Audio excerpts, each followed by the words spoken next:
Hello, true duelists. It's YGO Strat's Yu-Gi-Oh! Single Card History, where I'm going to be talking about some of the cards that have impacted Yu-Gi-Oh! Throughout the years, and some of the other ones that didn't. Today's card, one that if I were to even try and say its name in German, Joshua Schmidt would personally kill me. It's Austerflausch. Swap Frog. Swap Frog was first released in Stardust Overdrive in 2009 as a peasant rare, with 2 reprints to date as I make this video. The first would come in 2016 as an ultimate rare print in OTS Pack 3, and the second as an ultra from Duel Overload in 2020. As of this video, it has spent no time on the ban list. A level 2 water attribute aqua type monster with 1000 attack and 500 defense, its effect reads: you can special summon this card from your hand by discarding one other water monster. When this card is summoned, you can send one level 2 or lower aqua monster from your deck or face-up field to the graveyard.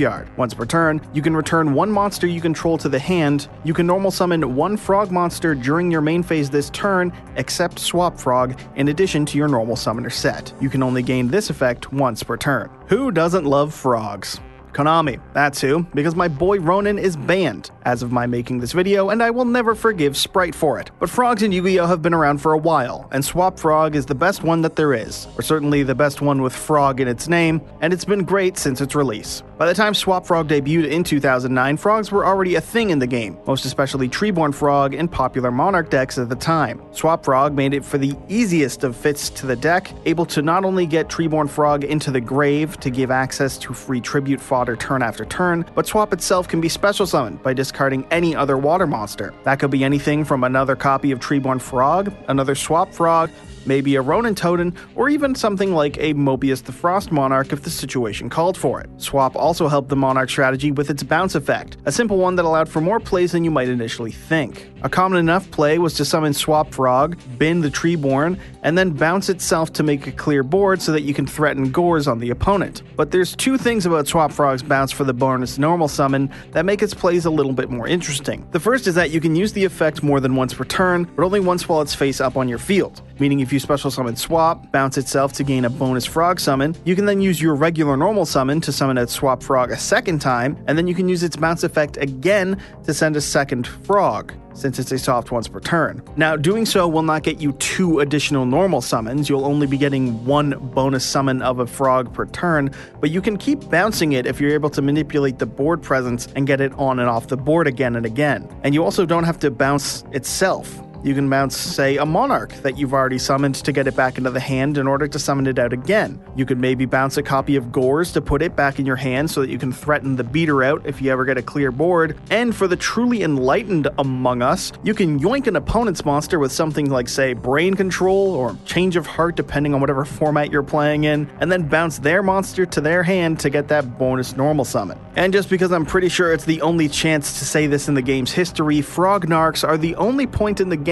where playing Obelisk the Tormentor was in any way quote-unquote doable, because getting multiple frogs onto the field without using your normal summon wasn't especially difficult, and Obelisk is the only god card with any amount of protection to its name. A 4000 attack untargetable beatstick whose summon cannot be interacted with is about as good as the god cards can get, and it wasn't the most uncommon tech for players to try back in the day. Or alternatively, you could do what players did in 2010 and use the frog engine to FTK people, because in the midst of the format, people realized, oh wait, we don't have to actually play this game at all, we can just FTK them. Because Substitute is another important card in the Frog legacy that will allow you to tribute any monster to summon any frog from the deck, and it is not once per turn. Since Swap Frog can special summon itself, you can save your normal for the copy of Substitute and then dump absolutely every single frog in existence that's in your deck into the graveyard. Between Swap dumping Ronin Totem and Substitute cycling through every single frog available,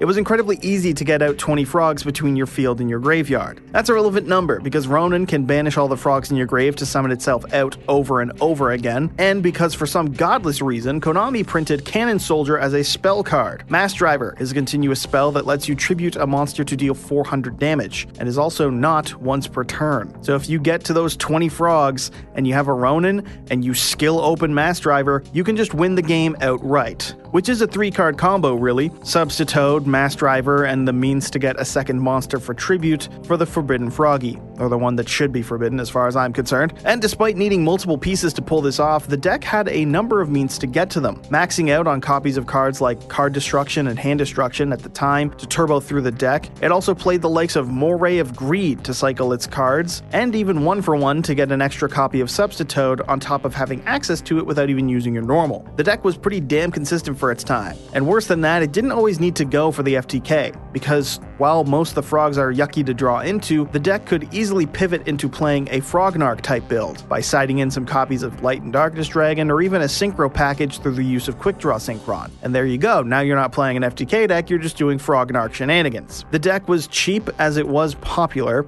and it even went on to win EU championships in 2010, which led to a very justified and correct banning of the Toad and Mass Driver, and also resulted in me having my most viewed video for more time than I'd care to admit. I'm not fond of that video, but it lingers. Beyond the FTK, the Frog engine did prove itself to be popular, and a pretty solid one. Decks playing a more modern take on Frognarch in a sense would tech in something like, say, Sea Lancer, a monster that can equip Banished Fish, Sea Serpent, or Aquas to it to get itself to 2300 attack and allow you to pop an equipped monster to save itself from destruction. This, coupled with frogs like Poison Draw Frog or Dupe Frog, could get you draws or searches in place of your monster being destroyed, on top of there being access to things like Gachi Gachi or Dracosack through, plenty of other cards in the game like Dragon Rulers and your abundance of level 2 frogs. It made for a very grindy game plan. Other people, meanwhile, decided to tech with Death Frog, because Death's croaking is hilarious if you can pull it off. Whichever build people were going through, Swap Frog was a staple in all of these decks, able to get those frogs in the grave to set up Ronin to give players tributes fodder, and to get those frogs banished to be able to use Lancer if you were playing that. Swap Frog's next real notable home following the FTK, apart from those Frognarch-like players that may have lingered at locals around the world, was actually in the single most base deck to ever exist, Paleo Frog. The Paleozoic deck was one that had no main deck monsters, only their trap cards. But if a trap card is activated, they could summon themselves from the graveyard as level 2 Aqua monsters instead. You know who else is level 2 Aquas? Frogs. Their synergy was as beautiful as Swap Frog is bouncy,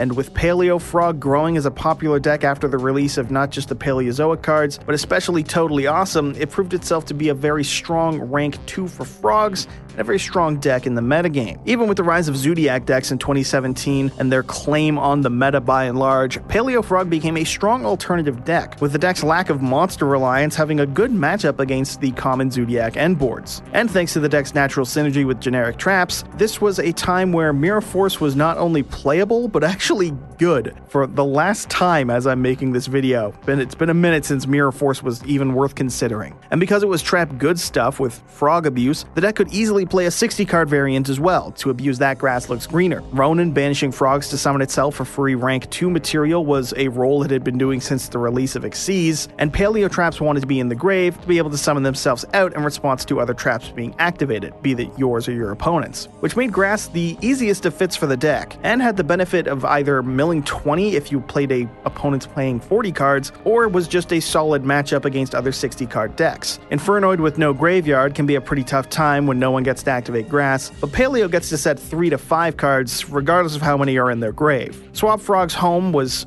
well defined here. A level 2 and a means to set up Ronin for Xyz extension, it was a very fun and interactive deck, minus the times when Paleo players would flip Dimensional Barrier. But the ban of Ronin later on ruined it, and therefore ruined the game, and I will never forgive Konami for it. Still, Paleo status aside, that was the home of frogs for years, more so than anywhere else, but by the time Master of Foreign Links came around, Swap Frog did find a few other homes, or at least one worth mentioning, because I like the deck Mermail, and some Mermail players decided to try and really cosplay 2018 Yu-Gi-Oh! To the fullest by going all in on an extra linking and time theft strategy. Mermail's easy access to rank 7s gave the deck access to Galaxy Tomahawk, which led to the worst kinds of link spam the game's ever seen, and since Nightmare Goblin was playable, the deck did not struggle to keep vomiting monsters onto the board. Swap Frog was played in this deck, as well as a single copy of Ronin, for for that extra little bit of extension to make your U-Link boards. This was not a common or popular deck in the grand scheme of the meta, certainly not compared to Goki and Gumblar, but Mermail did get in on being awful to play against, as was tradition in 2018. And that's where Swap Frog was for years, and Mermail and Paleo players who clung to their copium and just kept playing their pet decks. For 4 years or so, before the release of the Sprite archetype and Power of the Elements in 2022. A deck of level 2 monsters that could all special summon themselves from the hand if you control a level 2 monster on your field, Swap Frog was a staple of the deck for the pure fact that playing it guaranteed the deck access to totally awesome. Between Sprite's ease of swarming and their rank 2 gigantic Sprite being able to summon any level 2 from the deck, this one had no trouble abusing Swap Frog to the best of its abilities. Not to mention that the deck's link 2, Sprite Elf,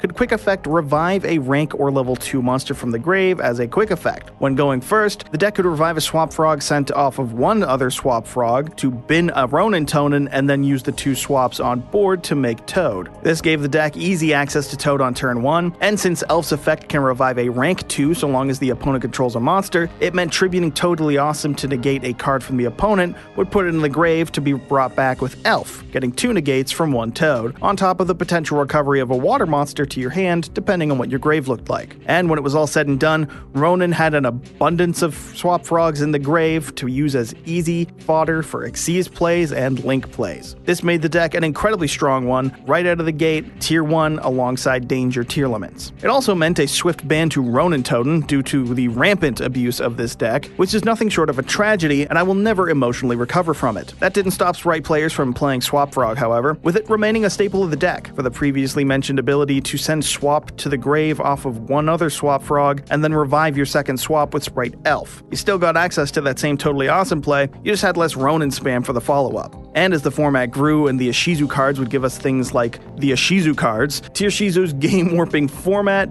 would not see a stop of play of Toad in Sprite decks. They just saw more Bestials. Even with the eventual ban of Sprite Elf, Swap Frog stayed in pure Sprite decks, because you can still send Swap with Swap. Gigantic Sprite will still summon it from the deck for free, and playing Sprite combos meant it was always a viable play. To replace Elf, some players teched in Bujinki Ahashima, a Link 2 that could summon 2 monsters with the same level, one from the hand and one from the graveyard, which is not an issue at all when you're playing with Swap Frog, since one on field will put it into the grave, and then the one on field can return itself to the hand, and you're not going to be getting a bonus normal summon, you've just got the means to make yourself that Totally Awesome you've been making since August of 2022. And the best part is that bounce to hand to get that bonus summon is a cost, so you can't even try and imperm that or anything. As to why you would be imperming the Swap Frog bounce in this scenario and not the Bujin Link or the Gigantic Sprite, well, that's because some people are stupid. As I make this video, Swap Frog is still a staple of pure Sprite decks, and while it's not in the variants of Sprite decks such as Runic for Hire or Live Twin builds, it's still pretty well considered to be a staple Sprite card, broadly speaking that is, right alongside something like Nimble Beaver. Free level 2s, baby. Sprite's gonna abuse. And as I make this video today, it's pretty clear to say that Swap Frog is definitely a card of its time, namely because there's no hard once returns on any of its effects, and it can send a copy of itself to the grave with its own effect, a trait that Sprite was kind enough to show us can very much be a problem in terms of card design. Overall, Swap Frog is a fantastic card, and one that has shown its strength multiple times over the years. Its ability to return cards to the hand to reuse them has proven a strong effect more than once, and an on-summon Foolish Burial is never a bad thing to have, especially on a card with a self-summoning condition that has a very easy-to-fulfill generic discard requirement. Its ease of access to rank 2 monsters has kept it reliable for years, and its partner in crime Ronin Tonen made both that and Link spam very easy for the decks that chose to play it. And while Ronin may be gone at the time I make this, its access to the powerhouse that is Totally Awesome